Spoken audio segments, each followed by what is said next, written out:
Last week was a big week for breaking news. We have news now to report involving our own network. News to us here at CNN and you at home. CNN's chairman and CEO, Chris Licht, is leaving the network. Licht took over the network a little over a year ago. David Zaslav, the chairman of CNN's parent company, Warner Brothers Discovery, he just made the announcement at the network editorial meeting. What it sounds like to me is that the powers that be in golf, obviously men's golf, PGA Tour, Live Golf, etc., were sick and tired of all the squabbling, the drama, the soap opera, of the complaining, the arguing, the fighting. As millions are waking up to smoky cityscapes for a third day in a row, the White House stepping in. Well, breaking news stories now move at an unprecedented pace due to the rapid spread of information on social media platforms, information that is spread globally in a matter of seconds. However, there is a spillover effect that reveals threats to brands and organizations when it comes to managing their reputation in the event of a PR crisis.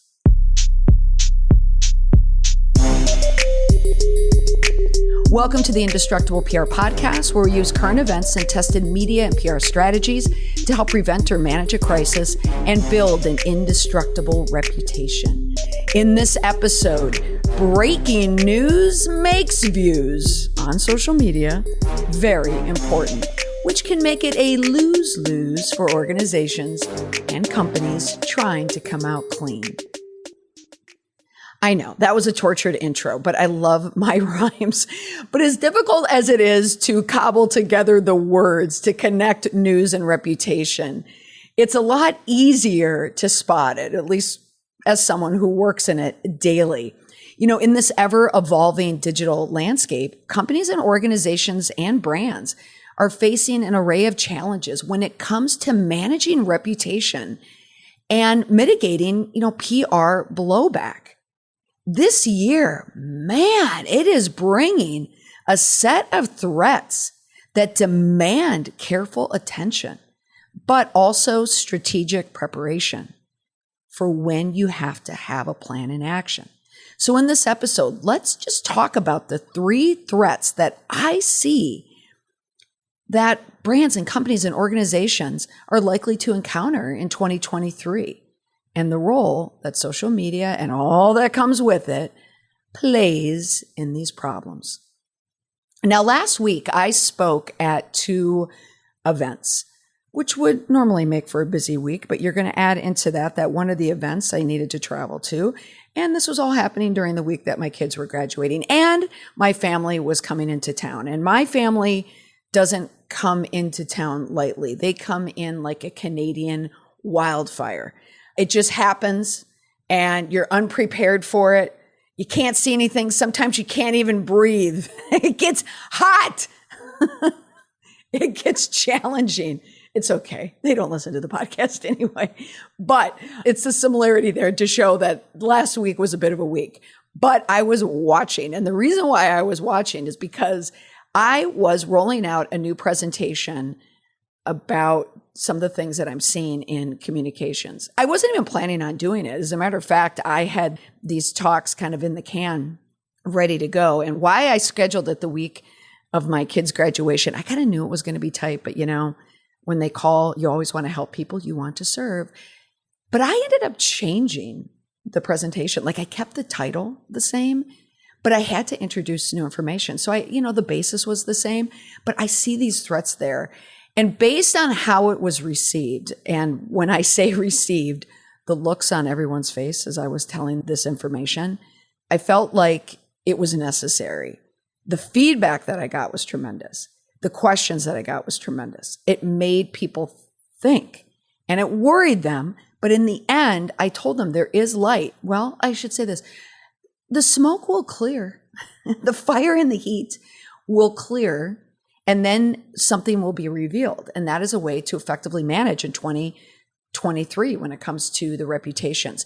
So I want to mention 3 threats that I think is crucial for all businesses, companies, organizations to understand to effectively navigate this complex realm of PR and safeguarding their reputation.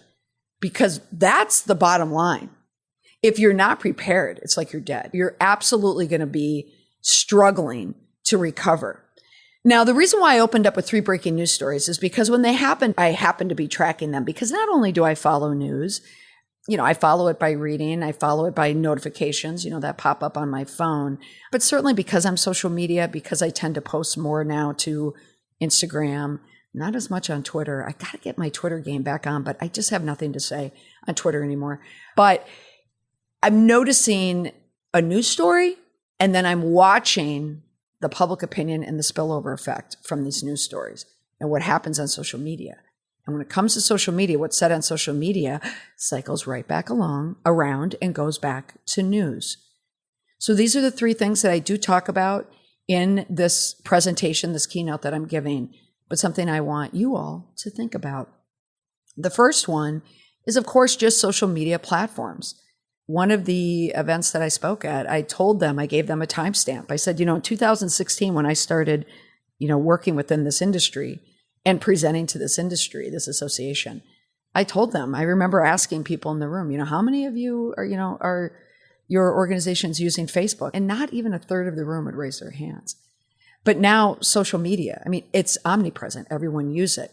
These platforms have become powerful catalysts for public opinion and can significantly impact a company's reputation. And when these news stories happen, they almost are always negative because there will be some negative blowback on social media. So while these platforms, do offer unprecedented opportunities for these brands to promote, whatever that it is that they have to promote, and this is what I was discussing, it also presents these substantial risks that come in the form of negative feedback and complaints and these controversial incidents that can rapidly spread on social media. And what makes it more difficult to contain is when opinion is mixed with fact to create misinformation and spread. When that spreads out, that's what gets picked up in the news. Case in point, last week's breaking news about Chris Licht. He's the CEO and the chairman of CNN, now the former CEO and chairman of CNN. There was a piece in The Atlantic that came out that was designed to be a profile to position Licht as a stronger leader. He succeeded Jeff Zucker, and Jeff Zucker, I did a podcast about him. I'll add it into the show notes. He was well regarded at CNN. He was someone who earned his stripes at NBC. He was at NBC. He was an executive producer for the Today Show during 9/11. And he has a strong following of respect, I should say, in CNN. But he was let go for having an inappropriate relationship with one of his lieutenants, Allison Gollust. And both of them had to leave. They needed to fill his shoes. And it appears that they filled it with someone who had the same path as Zucker. Chris Licht started out at NBC, or at least that's when we first heard about him. I know he clearly had experience prior to that. But he was one of the architects behind Morning Joe with Joe Scarborough and the team around him. That came out in 2007. He moved on to CBS and he was an EP there. He worked for Stephen Colbert as his EP and then came into CNN. He's not known for being a very strong leader. He is an executive producer, but whereas Zucker was able to kind of make that leap from producer behind the scenes to fill more of a management role, Licht, it appears, was still in a executive producer role. And it's kind of difficult to just jump into a CEO position. He wasn't known for being, very strong.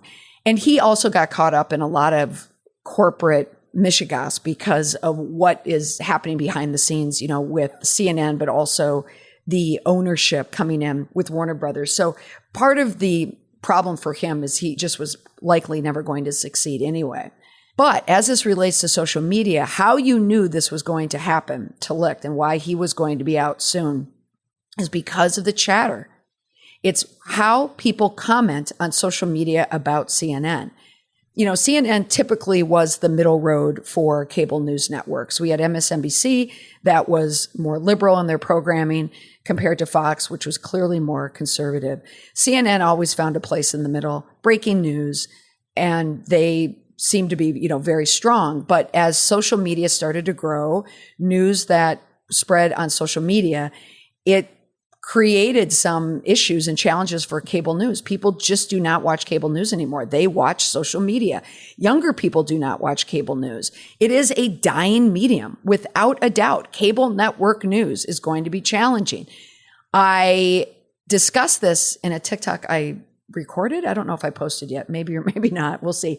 About the cable news industry is changing so much because what became very successful at a time when Chris Licht, for instance, was at Morning Joe, when promoting on-air talent and turning them into brands became an important catalyst for driving viewers to these network shows. Like you look at a Rachel Maddow, for instance, on MSNBC. People went to watch her. One would argue, Chris Cuomo, he had strong numbers before he left CNN.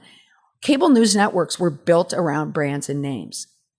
Now, with more people becoming known on social media, parasocial relationships, people don't care as much about on-air talent. I don't think the same applies to local news because local on-air talent is going to have local followers and fans. They speak to a different audience, a more necessary one. It's a more contained audience when it gets into local news. But national news, you're fighting for the attention and for the fandom from people who are more drawn to facts and to content. I mean, look at Don Lemon, CNN, gone. Look at Tucker Carlson, gone. Look at Chuck Todd, moderator of Meet the Press on NBC, gone. I think a lot of the reasons why they were is they created problems online because there's so much negative feedback about them. And they just weren't worth the effort anymore. So that's why social media can be a double-edged sword. If there's a lot of public opinion against you, and it's not really verified, but let's say there's a lot of public chatter about you, but then the press picks it up. And then the press starts speaking negatively about you. And now the stories are starting to come out. That's why you knew Chris Licht was going to be gone. As soon as that Atlantic piece aired or was published, then people started chatting about it on social media. Then the news picked it up. And everybody was waiting for the sword to fall. It was reported that the PR team behind, the two people behind that piece, they were immediately let go. And that's how you knew it was the end for Chris Licht. But I think that's an example. So what can brands learn from this? If there is an issue that comes up, it doesn't even have to be a crisis or something negative. It could just be an issue where your brand is in the news. Your company is in the news for whatever reason. It brings in the chatter. It brings in the conversation. If that conversation goes negative, the press can pick it up. It's likely to pick it up because now they're going to have if it bleeds headlines, which is going to create, more clicks and shares, which is what local news needs, which is what national newspaper needs as well. That's what everybody needs. It's driven by that. So that's why it's really important that your operations are sound, that the decisions that you make are sound, and that they're clear. So it can mitigate a lot of that chatter so you can put out the truth and make it go away, snuff it out like a wildfire. Now, number two, another issue that's coming up is this idea of the amplification of echo chambers. Now, echo chambers, when I say that, that's straight out of the classroom. It's straight out of the college classroom. It's not common speak for social media, but I can't think of anything else to say because that's what I taught. But echo chambers are what kind of creates, it's where polarized audiences go. And a challenge for companies right now is trying to navigate that. Because what an echo chamber is, it's a space where all the like-minded people get together and they reinforce their beliefs and their opinions. And it just results in this spread of information, but spread of polarized information.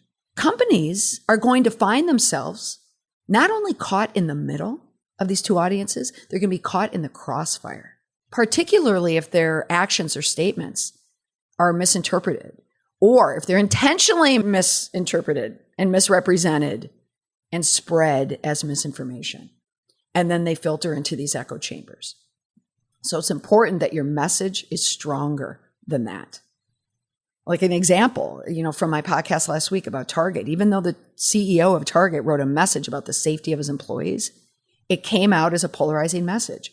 The people who are against trans, LGBTQ+, they're the ones that are going to go into the echo chamber and talk about and spread stories and information about the billions of dollars that Target is losing. Where the other side of it is going to talk about the importance of, the message that was said about LGBTQ+ and trans. And it could even go down another area where now they're fighting against conservatives. Again, these echo chambers. It's important that your message is a strong one. Now, the example that I pulled from the Open, Live Golf. That's a story that broke last week. It's not just a story about Live Golf, backed by Saudi Arabia forming a deal between another golfing organization, the PGA Tour. That story did not end there. What it did is created a whole new round of stories. A big one is talking about the human rights activists and members of people who support the families of 9/11. They're going to blast the PGA Tour for joining forces with Live Golf. It's backed by Saudi Arabia. It created a spillover effect. Then the lawmakers get involved. And then all the people online start chatting about it as well.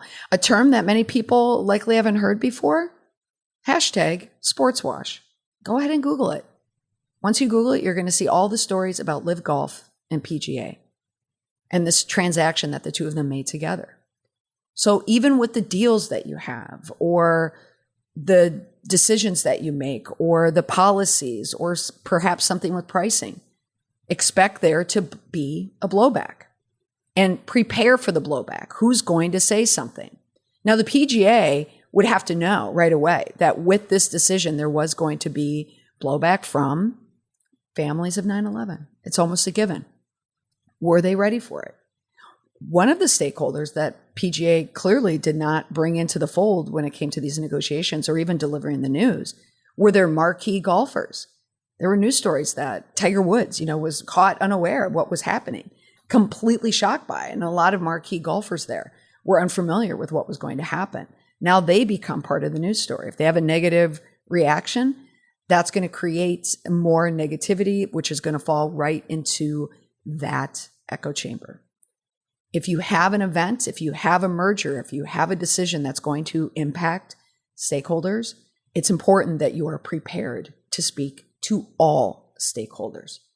And now the third one, and this is key, I'm beating this drum, beating it, and that's the impact of the algorithms. The algorithm is another double-edged sword. It's something that can create and build your brand. And as quickly as it builds it, you can absolutely lose it because of it. Now, the example that I gave in the open was the story about the wildfires. It was a national news story, definitely. But if you lived in the Midwest or if you lived down south, it wasn't going to be as prominent in your social media feeds because just by location, this was definitely a geo-targeted story. It was a New York story. It was partially a New England story, but it was a New York Mid-Atlantic story. It was national, definitely, but it was a big local news story for the Mid-Atlantic state and around New York and particularly New York City as well. You saw a lot of the photos and the video and just the time capture of the smoke coming in and just that eerie orange glow. And where did you see all of it? A lot of it was in the news coverage, but where did the news coverage pick it up? In many cases, it was social media because everybody in New York, tri-state area, Mid-Atlantic, they were posting photos of the smoke and what it looked like where they were. And, subtext of a lot of these stories was about, masks and who's prepared and the air quality and the environment and climate control and all of it. It kind of spun off, all these other secondary stories there. How does the algorithm come in? Well, the fact that this was happening somewhat locally in a part of the region of the country, it was national, but it spiked in the region. It was a huge story locally. A lot of that had to do with the algorithm. The algorithm for a story like this, one of the ways that you could use it proactively is if your company or business has something to do with the wildfires, have something to do with smoke or air quality, you could absolutely newsjack this story and work within the algorithm. Hashtag wildfires, hashtag smoke, hashtag whatever it is, wherever you are. You could newsjack if it was something that was helping. We don't want to newsjack for a wildfire story where it's causing clearly a lot of damage, not a lot of injuries, but damage. You don't want to do something that doesn't strike the same tone. But if it's something that can help someone, perhaps it's a specific type of mask or something that seals a house or something from the damage from the smoke, whatever it is. It's this idea of the algorithm behind it is how quickly it works. Now, what it also does is has a spillover effect because the wildfires did not originate in the US, they originate in Canada. So this is a Canadian story. So a lot of the stories that you saw were about blame Canada and the relationship between Canada and the US. There are also a lot of stories about crisis preparedness, wildfire preparedness. That was one of the jobs that I had to do at FEMA, is work a wildfire. And there are a lot of considerations when it comes to wildfires, because you need to know where it started, who started it, why isn't it being contained, what are the factors that are allowing this wildfire to spread and create damage and wreak havoc. In many cases, when you hear wildfires, they're contained within a country, but this one, which is overtaking these parts of Canada, but of course, because it's in the US now, it's a US story, and aided in large part because of the algorithm. So they play a vital role in shaping the content that users see on social media platforms. It can help influence brands positively, but it can also inadvertently amplify negative PR blowback for companies and organizations. So algorithms tend to prioritize the engagement and user preferences. So what people are looking for. So in other words, it's reinforcing not just what they want, but perhaps what they already believe. And if there's existing beliefs around it. For example, let's say someone just hates Canada. Blame Canada.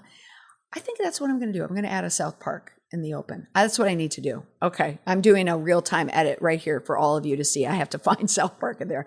We could be adding to the blaming Canada. We could be talking about politics with Trudeau. We could talk about Trudeau-Biden relationships. We could talk about the lack of funds to respond to this crisis. It could even be, like local, like maybe local emergency management. This is their time, to highlight that we don't have the funds, or it could highlight that they aren't adequately prepared to handle it. And then that creates another one. So you can see the algorithms, it's fed on beliefs and ideas. What do brands do about this? Is you have to adapt your communication strategies accordingly. You have to recognize that the algorithm is in play with any issue that you are dealing with.